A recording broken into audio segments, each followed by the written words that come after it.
କଲସି 3 ପର୍ବର 3 ପଦ। କାରଣ ତୁମାନେ ମରି ଅଛ ଆଉ ତୁମାନଙ୍କର ଜୀବନ ଈଶ୍ୱରଙ୍କ ଠାରେ ଖ୍ରୀଷ୍ଟଙ୍କ ସହିତ ଗୁପ୍ତ ଅଛି। ଆଉ ତୁମାନେ ମରି ଅଛ, ଏଇ ୱାର୍ଡଟା ସବୁବେଳେ ସେଇ ଦିନଠୁ ଏପର୍ଯ୍ୟନ୍ତ ଆପଣମାନଙ୍କ ପାଖରେ ବସିଛି, ତଥାପି ବି ସେଇ ବାକ୍ୟଟି ମୋର ମନ ଭିତରେ କାର୍ଯ୍ୟ କରୁଛି ଯେ ଆମମାନେ ଏଇ ଜଗତ ପ୍ରତି ମୃତ, ଆମମାନଙ୍କ ଶାରୀରିକ ଅଭିଳାଷ ପ୍ରତି ମୃତ, ପୁରାତନ ସ୍ୱଭାବ ପ୍ରତି ମୃତ। ସେଥିପାଇଁକା ପାଉଲ ସେ କଲସି ମଣ୍ଡଳୀକୁ ଲେଖୁଛନ୍ତି, ତୁମାନଙ୍କର ଜୀବନ ଈଶ୍ୱରଙ୍କ ଠାରେ ଖ୍ରୀଷ୍ଟଙ୍କ ସହିତ ଗୁପ୍ତ ଅଛି।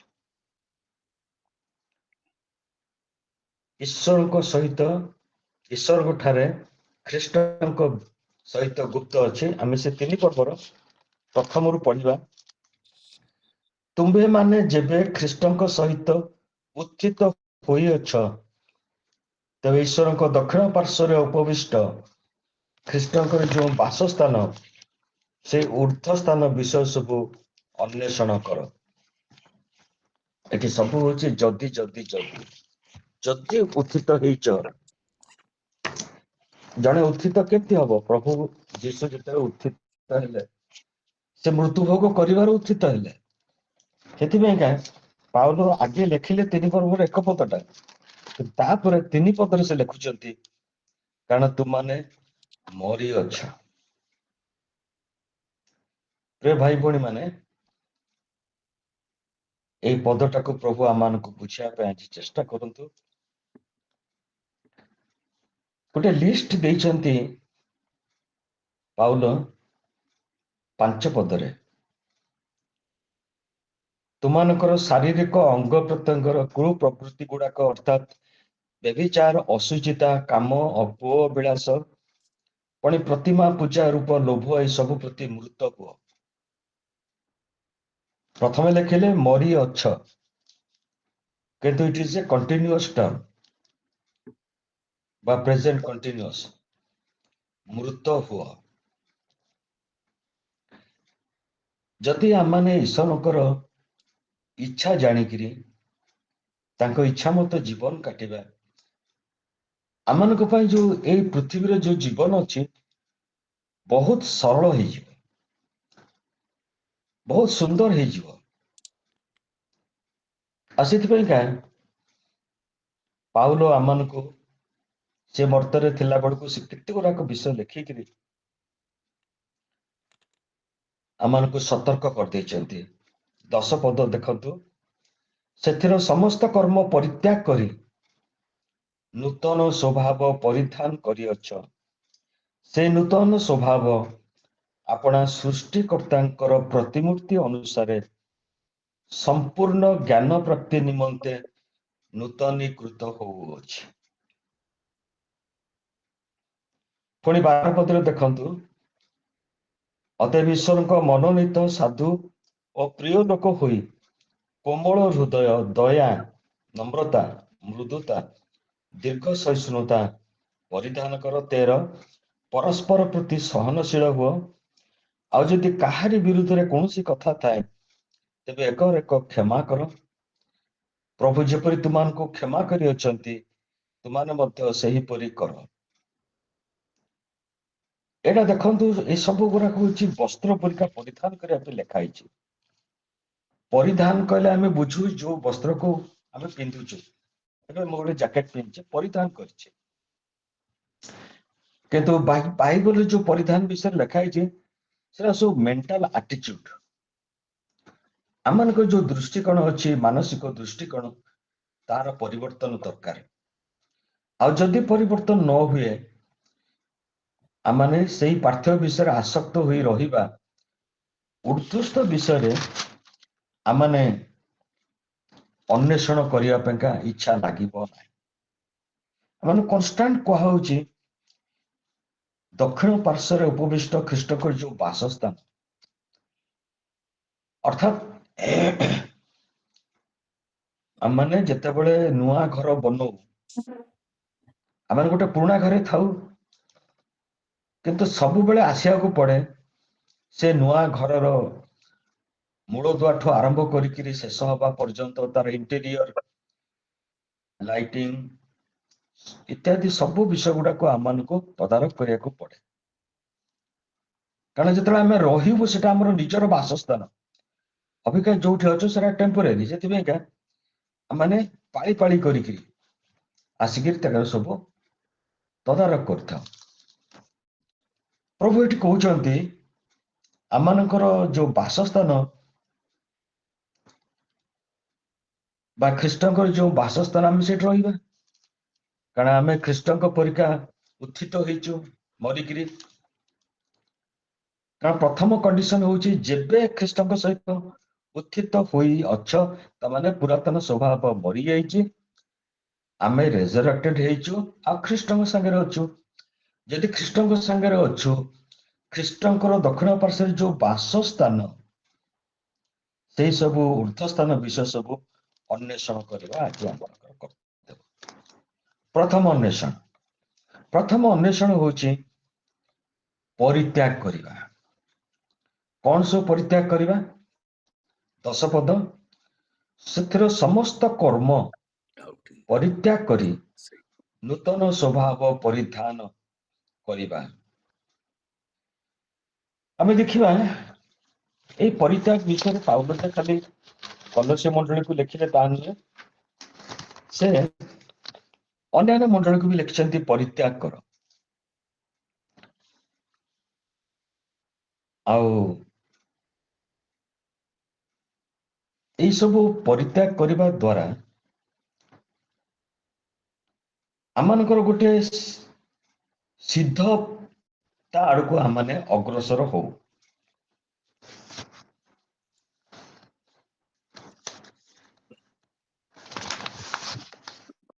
ଏବଂ ସେ ଅଗ୍ରସର ହବା ଦ୍ୱାରା ଆମମାନଙ୍କ ଜୀବନରେ ଗୋଟେ ରକମର ନୂଆ ବିଷୟ ଆମମାନଙ୍କ ମଧ୍ୟରେ କ୍ରିଏଟ କରନ୍ତି ପ୍ରଭୁ। ରୋମୀ 13:12 ଆମେ ଦେଖିବା, ରୋମୀ 13 ପର୍ବର 12 ପଦ, ରାତ୍ରି ପାହାନ୍ତା ହେଉଅଛି, ଦିବସ ସନ୍ନିକଟ, ଅତଏବ ଆସ ଆମମାନେ ଅନ୍ଧକାରର କର୍ମ ସବୁ ପରିତ୍ୟାଗ କରି ଆଲୋକର ଶଯ୍ୟା ପରିଧାନ କରୁ। ଅନ୍ଧକାରର କର୍ମ ସବୁ ପରିତ୍ୟାଗ କରିବା ବିଷୟରେ ରୋମୀ ମଣ୍ଡଳୀକୁ ପାଉଲ ମଧ୍ୟ ଲେଖୁଛନ୍ତି। ଆଉ ଗଣନା ପୁସ୍ତକରେ ଈଶ୍ୱର ମୂଷାଙ୍କୁ ମଧ୍ୟ ସେଇ କଥା କହୁଛନ୍ତି, ତୁମେ ଯେତେବେଳେ ସେ ପ୍ରତିଜ୍ଞାତ ଦେଶକୁ ଯିବ, ସମସ୍ତଙ୍କୁ ବାହାର କରିଦବ, ଡ୍ରାଇଭ ଆଉଟ୍, ତଡିକି ବାହାର କରିବ। ସେମାନେ ସେଠି ରହିଛନ୍ତି, କିନ୍ତୁ ତମେ ରହିବା ପୂର୍ବରୁ ସେମାନଙ୍କୁ ତଡିକିରି ବାହାର କରିବ। ଗଣନା ପୁସ୍ତକ 33 ପର୍ବ ତାର 55, ନମ୍ବର୍ସ ଚାପ୍ଟର 33 ଭର୍ସ 55। ମାତ୍ର ଯେବେ ତୁମାନେ ଆପଣା ମାନଙ୍କ ସମ୍ମୁଖରୁ ସେଇ ଦେଶ ନିବାସୀ ମାନଙ୍କୁ ତଡି ବାହାର କରି ନ ଦବ, ଯେତେବେଳେ ତୁମେ ଅଧିକାର କରିବାକୁ ଯାଉଛ, ସେ ଦେଶ ନିବାସୀ ମାନଙ୍କୁ ତଡିକିରି ବାହାର କରିବାକୁ ପଡିବ। ତେବେ ତୁମାନେ ସେମାନଙ୍କ ମଧ୍ୟରୁ ଯେଉଁମାନଙ୍କୁ ଅବଶିଷ୍ଟ ରଖିବ, ସେମାନେ ତୁମାନଙ୍କ ଚକ୍ଷୁରେ କଣ୍ଟା ସ୍ୱରୂପ ହେବେ ଆଉ ତୁମାନଙ୍କ ପାର୍ଶ୍ୱରେ କଣ୍ଟକ ସ୍ୱରୂପ ହେବେ। ପ୍ରଭୁଙ୍କର ଜ୍ଞାନ ଏଠି ଦେଖନ୍ତୁ। ଏଇଟା କେବଳ ସେ ଇସ୍ରାଏଲିଟ୍ସ ଲୋକମାନଙ୍କ ପାଇଁ ଯେ କହିଥିଲେ, ଆମ ପାଇଁ ସେଟା ଉଦ୍ଦିଷ୍ଟ ତା ନୁହେଁ। ବର୍ତ୍ତମାନ ଆମମାନେ ଗୋଟେ ସ୍ପିରିଚୁଆଲ ରାଜ୍ୟ ଭିତରକୁ ପ୍ରବେଶ କରିବା, ବା ପ୍ରବେଶ ପ୍ରତିଦିନ କେତେ କେତେ ଲୋକ କରୁଛନ୍ତି। ପ୍ରଥମେ କଣ କରିବାକୁ ପଡିବ ନା ପୁରାତନ ସଭାକୁ ସବୁ ତଡିକି ବାହାର କରିଦେବାକୁ ପଡିବ। ପାଉଲ ତାଙ୍କ ଭାଷାରେ କହୁଛନ୍ତି ପରିତ୍ୟାଗ କର। ଗଣନା ପୁସ୍ତକରେ ୱାର୍ଡ ହଉଛି ତଡିକି ବାହାର କର। ନହେଲେ ସେମାନେ କଣ ହେବେ? ତମାନଙ୍କ ପାଇଁ ଚକ୍ଷୁର କଣ୍ଟା ହେବେ ଆଉ ତୁମାନଙ୍କ ପାର୍ଶ୍ୱରେ କଣ୍ଟକ ସ୍ୱରୂପ ହେବେ। ପ୍ରଭୁଙ୍କର ଯୋଉ ଜ୍ଞାନ, ସେଟା ଆମ ପ୍ରତ୍ୟେକଙ୍କ ପାଇଁ ହିତଜନକ। କାରଣ ପ୍ରଭୁ ପ୍ରତ୍ୟେକ ଆତ୍ମାର ସେ ଯତ୍ନ ନିଅନ୍ତି। ଯେତେବେଳେ ଆମେ ସ୍ୱର୍ଗ ଯିବା, ସେ ସ୍ୱର୍ଗରେ ଯେମିତି ଆମମାନେ ଆକ୍ସେପ୍ଟ ବା ଆକ୍ସେପ୍ଟାନ୍ସ ପାଇବା, ସେଥିପାଇଁ ପ୍ରଭୁ ପ୍ରତିଦିନ ଆମ ସୋଲକୁ ନିର୍ମାଣ କରୁଛନ୍ତି, ପରିବର୍ତ୍ତନ କରୁଛନ୍ତି, ସୁଶିକ୍ଷିତ କରୁଛନ୍ତି। ଗୋଟେ ପଦ ବଢିଆ ଲାଗେ ମତେ, ଏଭ୍ରି 12 ପର୍ବର 11 ପଦ। ମୁଁ ଟିକେ ଇଂରାଜୀରେ ପଢୁଛି, ତାପରେ ଓଡ଼ିଆରେ ପଢିବି। Hebrew 12:11. Now no chastening for the present seemeth to be joyful, but painful. Yet afterward it yields the peaceable fruit of righteousness unto them who have been trained by it. ଶାସନ ବର୍ତ୍ତମାନ ଆନନ୍ଦଜନକ ବୋଧ ନ ହୋଇ ଦୁଃଖଜନକ ବୋଧ ହୁଏ। ତଥାପି ଯେଉଁମାନେ ତଦ୍ୱାରା ଶିକ୍ଷାପ୍ରାପ୍ତ ହୋଇଅଛନ୍ତି, ତାହା ପରେ ସେମାନଙ୍କୁ ଶାନ୍ତିର ଫଳସ୍ୱରୂପ ଧାର୍ମିକତା ପ୍ରଦାନ କରେ। ଅନେକ ସମୟରେ ଆମମାନେ ବ୍ୟସ୍ତ ହେଇ ପଡୁ ପ୍ରଭୁଙ୍କର ଶାସ୍ତି ବା ଶାସନରେ, କିନ୍ତୁ ପ୍ରଭୁ ଯୋଉମାନଙ୍କୁ ଶାସନ ନ କରନ୍ତି, ପ୍ରଭୁ କହନ୍ତି ସେମାନେ ମୋର ସନ୍ତାନ ନୁହନ୍ତି, ସେମାନେ ଜାରଜ ସନ୍ତାନ। କିନ୍ତୁ ଯୋଉମାନେ ମୋର ସନ୍ତାନ, ମୁଁ ସେମାନଙ୍କୁ ଶାସିତ କରିବି। ଗୋଟେ ବଢିଆ ବିଷୟ ଲେଖା ହେଇଛି ଜିହୁଦା ପୁସ୍ତକରେ, ଯେ ତୁମମାନଙ୍କୁ ସ୍ଖଳନରୁ ରକ୍ଷା କରିବାକୁ ପୁଣି ଗୌରବ ସମ୍ମୁଖରେ ମହାନନ୍ଦରେ ଉପସ୍ଥିତ କରିବାକୁ ସକ୍ଷମ। ଜିହୁଦା ପୁସ୍ତକ ପ୍ରକାଶିତ ପୁସ୍ତକର ପୂର୍ବରୁ ଅଛି ଗୋଟେ ପର୍ବ, ତାର 24-25। ଯେ ତୁମମାନଙ୍କୁ ସ୍ଖଳନରୁ ରକ୍ଷା କରିବାକୁ ପୁଣି ଆପଣା ଗୌରବ ସମ୍ମୁଖରେ ମହାନନ୍ଦରେ ଉପସ୍ଥିତ କରିବାକୁ ସକ୍ଷମ, ଯେ ଆମମାନଙ୍କ ପ୍ରଭୁ ଯୀଶୁ ଖ୍ରୀଷ୍ଟଙ୍କ ଦ୍ୱାରା ଆମମାନଙ୍କ ତ୍ରାଣକର୍ତ୍ତା, ଏକମାତ୍ର ଈଶ୍ୱର, ଗୌରବ ପ୍ରତାପ ପରାକ୍ରମ କର୍ତ୍ତାପଣ ଅନାଦିକାଳ ବର୍ତ୍ତମାନ ଯୁଗେ ଯୁଗେ ତାହାଙ୍କର ହେଉ। ପ୍ରଭୁ ଲାଗିଛନ୍ତି ଆମମାନଙ୍କର ଆତ୍ମାକୁ କେମିତି ଏତେ ସୁନ୍ଦର କରିକିରି ସେ ପ୍ରଭୁଙ୍କ ପାଖରେ ସେ କଣ କରିବେ? ମହାନନ୍ଦରେ ଉପସ୍ଥିତ କରାଇବେ। ପ୍ରଭୁଙ୍କୁ କହିବେ, ପ୍ରଭୁ ଏ ଆତ୍ମା ପାଇଁ ମୁଁ ତାର ପରିବର୍ତ୍ତନ ପାଇଁ ତା ସାଙ୍ଗେ ସାଙ୍ଗେ ଲାଗିଥିଲି। ଆଉ ପ୍ରଭୁ ସେ ବର୍ତ୍ତମାନ ପ୍ରେଜେଣ୍ଟେବଲ, ତମେ ତାକୁ ଗ୍ରହଣ କର। ପାଉଲ କହୁଛନ୍ତି ଆମମାନଙ୍କର ଯୋଉ ବ୍ରେନ କାପାସିଟି ଏତେ ପାୱାରଫୁଲ ନୁହେଁ ପ୍ରଭୁଙ୍କର ସେ ପ୍ରେମକୁ ବୁଝିବା ପାଇଁ। ସେ ପ୍ରେମର ଦୈର୍ଘ୍ୟ, ପ୍ରସ୍ଥ, ଉଚ୍ଚତା ଆଉ ତାର ଗଭୀରତାକୁ ବୁଝିବା ପାଇଁ ଆମମାନଙ୍କର ସେଟା ନାହିଁ। କାହିଁକି ନା ସେ ଆମମାନଙ୍କୁ ସମ୍ପୂର୍ଣ୍ଣ ସୁସ୍ଥିର ସବଳ କରି ଶେଷକୁ କରିବେ। ସେତେବେଳକୁ ପାଉଲ କହୁଛନ୍ତି ଯେ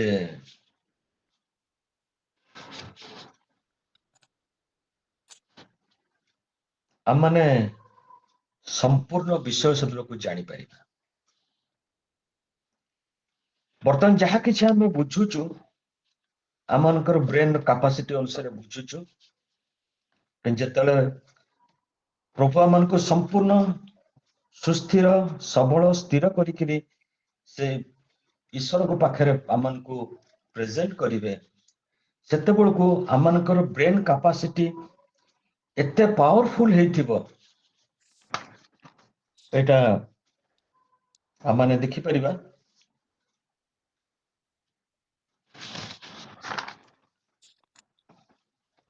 प्रथम करंथी 13 पर्वर 9 to 12 first Corinthian chapter 13 verses 9 to 12 में पढ़ दो कारण आम मैंने आंशिक भावे जानू आंशिक भावे भाववाणी को किंतु सिद्ध विषय उपस्थित हेले आंशिक विषय लोप हेब जिते आम स्वर्ग में पहुंचवा आम ब्रेन यही रकम नथिबो गोटे पावरफुल ब्रेन हो सारी आपण मैंने निजे चिंता करंतु जेतले जीशु पितर जाकुब जोहन सहित से पर्वतारोहण करिकिरी आउ से गोटे गौरवमय रूप से पाइले से समय मोसा एलिया से माने आसिकिरी जीशु संगे कथबार्ता कले पितर कहते प्रभु आम 3टी कुटीर ये निर्माण करवा आपण गोटे मोसा गोटे आउ एलियों गोटे जानिले केमती केते शह वर्ष तलर से सब ऐतिहासिक फिगर पितर जाकुब जो जानिबार देखिबार चिन्हबार बाट किछि नाही चिन्हिले केमती बड़ा आश्चर्य लगे जीशु भी कही ना ए पितर जाकुब देख ये होचंती मूसा ये होचंती एलियो ता भी कोटी लिखा है हाँ प्रिय भाई भौणी माने ये जो प्रथम करंती 13 पर्व 9 टू 12 आपको बाइबल स्कॉलर माने बहुत गभीरतार सह नियंती किंतु सिद्ध विषय उपस्थित हेले आंशिक विषय लोप हेब सेतेबेले से पितर जाकुब जन से अल्प किछि समय पाई सेमानकर एते पावरफुल हो जाइथिबो आइडेंटिफाई करिवार शक्ति चिन्हबार शक्ति से ग्लोरियस मोमेंट भीतर दे प्रभु तांको नौथिले के काको बुझा दरकार नहीं तमे चिन्हि पारिबो सेठी जो माने अछंती स्वर्ग रे सेमानकर से सिद्धता आसी जाइछि शिशु थिबा समय रे मु शिशु परी कथा कहउतिली शिशु परी भाबुतिली बयस प्राप्त होते मु शिशुर विषय सब को परित्याग कली कारण एबे आमे माने निगूढ़ वाक्य रूप दर्पण साहाय्य रे देखुछु कि सेतेबेले मुखामुखी होई देखिबा एतले मु आंशिक भावे जानु अछि किंतु सेतेबेले मु जेपरि परिचित सही परि मध्य परिचय पाइबी limited knowledge will be turned into eternal knowledge বা full knowledge imperfect view future perfection को ଯିବ ଏବଂ କଲୋସି 3 पर्वर 9-10 ଯେମିତି ଆମେ ଦେଖିଲୁ ତୁମାନେ ପୁରାତନ ସ୍ୱଭାବ ସେଥିର କର୍ମ ପରିତ୍ୟାଗ କରି ନୂତନ ସ୍ୱଭାବ ପରିଧାନ କରିଅଛ ସେ ନୂତନ ସ୍ୱଭାବ ଆପଣ ସୃଷ୍ଟିକର୍ତ୍ତାଙ୍କ ପ୍ରତିମୂର୍ତ୍ତି ଅନୁସାରେ संपूर्ण ज्ञान प्राप्ति निमंते मन दे शुणु आज अल्प समय अल्प विषय कहबी तो आपण मन मन दे शुणु आम जो प्रतिदिन ट्रांसफॉर्मेशन होची आमने भाबुछु आमे अछु किछि नाही गिरजा अटेंड करछु प्रार्थना अटेंड करछु सब करछु किंतु प्रभु ताकर काम से आरंभ करिछथि आपण सृष्टिकर्ताଙ୍କ प्रतिमूर्ति अनुसारे संपूर्ण ज्ञान प्राप्ति निमंते नूतनीकृत हेउअछि सेथिपाइका करंथीरे पाउलो कहिले आम्भे माने अभिका आंशिक भावे जानु प्रथम करंथी 13:9 रे कहिले ओ आंशिक भावे भाववाणी कहू किंतु सिद्ध विषय उपस्थित हेले आंशिक विषय लोप हबो will be totally different person एबे चिंता करंतु ଆପଣଙ୍କର ପିଲାମାନେ କୋଉଠି ଗୋଟେ କଲେଜରେ ବା ୟୁନିଭର୍ସିଟିରେ ପଢାପଢି କରୁଛନ୍ତି, ଖବର ଆସିଲା ଜଣେ ଗୋଲ୍ଡ ମେଡାଲ ପାଇଛି, ଜଣେ କଲେଜ ଟପର ହେଇଛି, ଜଣେ ୟୁନିଭର୍ସିଟି ଟପର ହେଇଛି, ସେଦିନ ଆପଣ କାନ୍ଦିବେ କି? ଆପଣ ସେଦିନ ସବୁ କ୍ରିୟାକର୍ମ କରିବେ କି, ରିଚୁଆଲ୍ସ କରିବେ କି,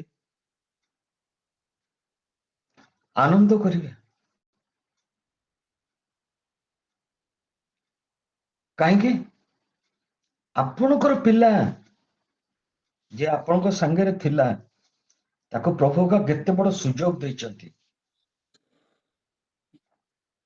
ମତେ ବଡ ଆଶ୍ଚର୍ଯ୍ୟ ଲାଗେ, ଆମମାନଙ୍କ ଘରେ ଯୋଉ ବୃଦ୍ଧ ପିତା ମାତା ଭାଇ ବନ୍ଧୁ କୁଟୁମ୍ବ ସବୁ ଅଛନ୍ତି, ଯେତେବେଳେ ସେମାନେ ଚାଲିଯାଆନ୍ତି, ଆମେ କେତେ ଖୁସି ହବା ଦରକାର। ଆପଣ ଚିନ୍ତା କରିପାରୁଛନ୍ତି? ପ୍ରଭୁ ସେମାନଙ୍କ ପାଇଁ କିଏ ସୁନ୍ଦର ଭାବରେ ତାଙ୍କ ଆତ୍ମାକୁ ନୂତନ କରି କରି ଯାଉଥିଲେ, ଆଉ ସେମାନେ ବର୍ତ୍ତମାନ ପହଞ୍ଚିଛନ୍ତି ସେଠି। ବାକ୍ୟରେ ଲେଖାଯାଏ, ମହାବିଶ୍ରାମରେ ସେମାନେ ପ୍ରବେଶ କରିବେ। ସମୟ ନାହିଁ, ତେଣୁ ଅଳ୍ପରେ ଛାଡିବାକୁ ପଡୁଛି। ଯୀଶୁ ନିଜେ ସୁସମାଚାରରେ କହିଛନ୍ତି, ତୁମାନେ ପିତାଙ୍କର ସେ ଆନନ୍ଦରେ ପ୍ରବେଶ କର। ଏଠି କୋଉଠି ଦୁଃଖର ବିଷୟ ନାହିଁ, କ୍ରନ୍ଦନର ବିଷୟ ନାହିଁ, କଷ୍ଟର ବିଷୟ ନାହିଁ। ଆମେ କାହିଁକି ପୃଥିବୀରେ ସେମାନଙ୍କ ପାଇଁ ଏତେ କାହିଁକି କାନ୍ଦ ଦୁଃଖ କରୁଛୁ? ହଁ, ଯୋଉମାନଙ୍କ ପାଇଁକା ଆତ୍ମାର ପରିତ୍ରାଣ ହେଇନାହାନ୍ତି, ସେମାନେ ଆସିଲେ ଯେମିତି ଯିବେ ସେମିତି, ସେମାନଙ୍କ ପାଇଁ ଭିନ୍ନ। ଥେସଲୋନିକେରେ ପାଉଲ କହୁଛନ୍ତି, ତୁମାନେ ଯେ ଅଜ୍ଞ ଥାଅ ମୁଁ ଯାହା ଇଚ୍ଛା କରୁନାହିଁ, କିନ୍ତୁ ଆମମାନେ ମରିବା ନାହିଁ, କାରଣ ମରି ସାରିଛୁ। କଲୋସ୍ୟରେ ପାଉଲ ଲେଖୁଛନ୍ତି, ଆମମାନେ ମରି ସାରିଛୁ, ଉତ୍ଥିତ ହୋଇ ସାରିଛୁ। ସେଠି ଗୋଟେ ମହାନିଦ୍ରା ପାଇବା, ନିଦ ଭାଙ୍ଗିଲା ବେଳକୁ ଆମେ ଆଉ ଗୋଟେ ପଟେ ଥିବା। ଖ୍ରୀଷ୍ଟିଆନର ଜୀବନ, ବା ଖ୍ରୀଷ୍ଟିଆନ ନ କହିକି ମୁଁ ଗୋଟେ ୱାର୍ଡ ବ୍ୟବହାର କରୁଛି, ସ୍ୱର୍ଗ ଯାତ୍ରୀର ଜୀବନ ଗୋଟେ ପରିବର୍ତ୍ତିତ ଜୀବନ। ସେ ସୃଷ୍ଟିକର୍ତ୍ତାଙ୍କ ପ୍ରତିମୂର୍ତ୍ତି ଅନୁସାରେ ସମ୍ପୂର୍ଣ୍ଣ ଜ୍ଞାନ ପ୍ରାପ୍ତି ନିମନ୍ତେ ପ୍ରତିଦିନ ପ୍ରତି ସମୟରେ ନୂତନୀକୃତ ହଉଅଛି। ତାପରେ ସେ କଣ କରୁଛି? ଯେଉଁ ନୂତନ ସ୍ୱଭାବ ଈଶ୍ୱରଙ୍କ ପ୍ରତିମୂର୍ତ୍ତି, ଏଟା ଏଫିସି 4:24 ଲେଖା ହେଇଛି, ଯେଉଁ ନୂତନ ସ୍ୱଭାବ ଈଶ୍ୱରଙ୍କ ପ୍ରତିମୂର୍ତ୍ତିରେ, ଏଠି ଦେଖନ୍ତୁ ସେଇ ସୃଷ୍ଟିକର୍ତ୍ତାଙ୍କ ପ୍ରତିମୂର୍ତ୍ତି ପାଉଲ ବ୍ୟବହାର କଲେ କଲୋସୀ 3:9 ଆଉ 10ରେ, ଏଫିସି 4:24 ମଧ୍ୟ ପାଉଲ ସେଇ ୱାର୍ଡ ବ୍ୟବହାର କରୁଛନ୍ତି, ଯେଉଁ ନୂତନ ସ୍ୱଭାବ ଈଶ୍ୱରଙ୍କ ପ୍ରତିମୂର୍ତ୍ତିରେ ଧାର୍ମିକତା, ସତ୍ୟର, ପବିତ୍ରତାରେ ସୃଷ୍ଟି ହଉଅଛି, ତାହା ପରିଧାନ କରିବା ପାଇଁ ଶିକ୍ଷିତ ହୋଇଅଛ। These are all mental attitudes. ଏଇ ଡ୍ରେସ୍ ନୁହେଁ, ହ୍ୟାଣ୍ଡଲୁମ୍ ଡ୍ରେସ୍ ନୁହେଁ କି କୌଣସି ନୁହେଁ। ସେ ମେଣ୍ଟାଲ ଆଟିଚ୍ୟୁଡ ଆମର ଆସ୍ତେ ଆସ୍ତେ ପରିବର୍ତ୍ତନ ହଉଛି, ଆଉ ସେଥିପାଇଁ ମାନେ ଶିକ୍ଷିତ ଗୋଟେ ୱାର୍ଡ କହୁଛନ୍ତି, ଶିକ୍ଷିତ ହେଉଅଛୁ। ଏବଂ ସେ ପଦଟା ତ ମୁଁ ପଢି ସାରିଲିଣି, ଆଉ ଥରେ ପଢୁଛି।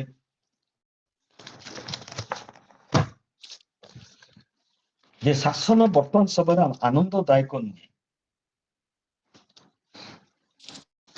ଶାସନ ବର୍ତ୍ତମାନ ଆନନ୍ଦଜନକ ବୋଧ ନ ହୋଇ ଦୁଃଖଜନକ ବୋଧ ହୁଏ। ତଥାପି ଯେଉଁମାନେ ତଦ୍ୱାରା ଶିକ୍ଷା ପ୍ରାପ୍ତ, ଦେଖନ୍ତୁ କେମିତି ସବୁ ଗୁଡାକ ମିଶୁଛି, ଶିକ୍ଷିତ ହଉଛନ୍ତି। ନୂତନ ସ୍ୱଭାବ ଧାରଣ କରିବା ପାଇଁ ବି ଗୋଟେ ଶିକ୍ଷା ଦରକାର। ଆଉ ଆମେ ଏଫିସି 4:24 ପଢୁଥିଲୁ, ତା ପରିଧାନ କରିବାକୁ ଶିକ୍ଷିତ ହୋଇଅଛ। ସେ କାର୍ଯ୍ୟ ଚାଲିଛି ପ୍ରତିଦିନ। ସେ ସ୍ୱଭାବଟା ହଠାତ୍ କିନା ଆସିବ, ତାକୁ ତମେ ପିନ୍ଧିଦବ ସେମିତି ନୁହେଁ, କାରଣ ସେ ମେଣ୍ଟାଲ ଆଟିଚ୍ୟୁଡ will be completely changed। କୋମଳ ହୃଦୟ, ସବୁ ତ ଆମେ ଜାଣିଛୁ, ସେଟା ଲେଖା ହେଇଛି, ଆଉ ପଢିନି। ଏଠି ଯେତେବେଳେ ଏବ୍ରିରେ 12-11 ଲେଖା ହେଲା, ଯୋଉମାନେ ତଦ୍ୱାରା ଶିକ୍ଷା ପ୍ରାପ୍ତ ହୋଇଅଛନ୍ତି, ଏଠି ହଉଛି ଶିକ୍ଷିତ, ଏଠି ହଉଛି ଶିକ୍ଷା ପ୍ରାପ୍ତ। ପ୍ରିୟ ଭାଇ ଭଉଣୀ ମାନେ, ପ୍ରଭୁ ଆମମାନଙ୍କୁ ପ୍ରତିଦିନ ଶିକ୍ଷା ଦଉଅଛନ୍ତି। ଗୋଟେ ହଉଛି ଆମେ ମରିଛୁ, ସ୍ୱର୍ଗ ବିଷୟ ଅନ୍ୱେଷଣ କରୁଛୁ, ଦକ୍ଷିଣ ପାର୍ଶ୍ୱରେ ଥିବା ବାସସ୍ଥାନ ବିଷୟରେ ଆମେ ଚିନ୍ତା କରୁଛୁ, ଆଉ ପରିତ୍ୟାଗ କରୁଛୁ। ପରିତ୍ୟାଗଟା ଈଶ୍ୱର କରିବେନି, ପରିତ୍ୟାଗଟା ଆମକୁ କରିବାକୁ। ଯେମିତି ସୁପସାଗରକୁ ପ୍ରଭୁ ବିଭାଗ କଲେ, କହିଲେ ନାଇଁ ନାଇଁ, ମୁଁ ତମମାନଙ୍କ ଆଗରୁ ସେମାନଙ୍କୁ ବାହାର କରିଦେବି ବୋଲି କହିଲେନି, ସେ ବିଦେଶୀ ମାନଙ୍କୁ ତମମାନେ ବାହାର କରିବ, ତଡିକିରି ବାହାର କରିବ। କି ୱାର୍ଡ ବ୍ୟବହାର କରିଛନ୍ତି ପ୍ରଭୁ, ତଡିକିରି ବାହାର କରିବ।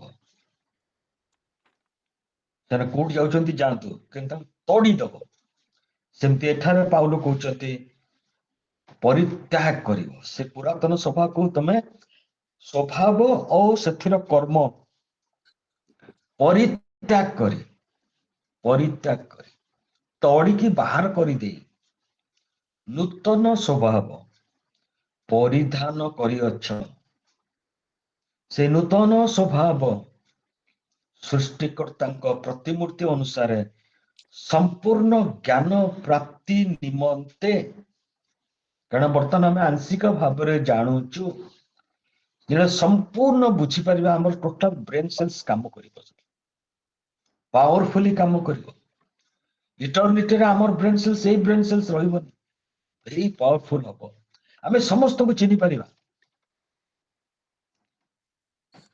ଅତଏବ ଈଶ୍ୱରଙ୍କର ମନୋନୀତ ସାଧୁ ଓ ପ୍ରିୟ ଲୋକ ହୋଇ କୋମଳ ହୃଦୟ, ଦୟା, ନମ୍ରତା, ମୃଦୁତା, ଦୀର୍ଘ ସହିଷ୍ଣୁ ପରିଧାନ କର। ଏଟା ଆମକୁ କରିବାକୁ ପଡେ। ପରିତ୍ୟାଗ କରିବା କାର୍ଯ୍ୟ ଆମର, ତଡିଦବା କାର୍ଯ୍ୟ ଆମର, ପରିଧାନ କାମ ହଉଛି ବି ଆମର। ଆଉ ଯୋଉ ନୂତନୀକୃତ କାର୍ଯ୍ୟ ହଉଛି ଈଶ୍ୱରଙ୍କର, ତାଙ୍କ ପ୍ରତିମୂର୍ତ୍ତି ଅନୁସାରେ ସମ୍ପୂର୍ଣ୍ଣ ଜ୍ଞାନ ପ୍ରାପ୍ତି ନିମନ୍ତେ ନୂତନୀକୃତ ପ୍ରଭୁ କରିବେ। କିନ୍ତୁ ଆମର କାମ ହଉଛି ମେଣ୍ଟାଲ ଆଟିଚ୍ୟୁଡକୁ ଆସ୍ତେ ଆସ୍ତେ ଆସ୍ତେ ଆସ୍ତେ ବଦଳେଇବାକୁ ପଡିବ। ଆଉ ଥରେ ସେଟା ପଢିକି ଶେଷ କରିବି। ପରସ୍ପର ମିଥ୍ୟା କୁହ ନାହିଁ, ତୁମାନେ ତ ପୁରାତନ ସ୍ୱଭାବ ସେଥିର କର୍ମ ପରିତ୍ୟାଗ କରି ନୂତନ ସ୍ୱଭାବ ପରିଧାନ କରିଅଛ। ସେଇ ନୂତନ ସ୍ୱଭାବ ଆପଣା ସୃଷ୍ଟିକର୍ତ୍ତାଙ୍କ ପ୍ରତିମୂର୍ତ୍ତି ଅନୁସାରେ ସମ୍ପୂର୍ଣ୍ଣ ଜ୍ଞାନ ପ୍ରାପ୍ତି ନିମନ୍ତେ ନୂତନୀକୃତ ହେଉଅଛି।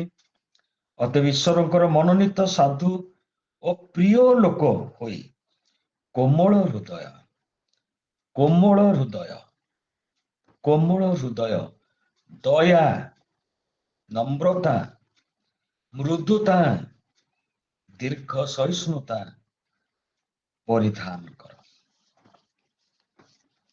କାରଣ ତାହା ପରିଧାନ କରିବା ପାଇଁ ଏଫେସୀ 4:24 ଲେଖା ହେଇଛି, ତୁମମାନେ ଶିକ୍ଷିତ ହୋଇଅଛ। ପ୍ରଭୁ ଏ ଅଳ୍ପ ବାକ୍ୟ ଉପରେ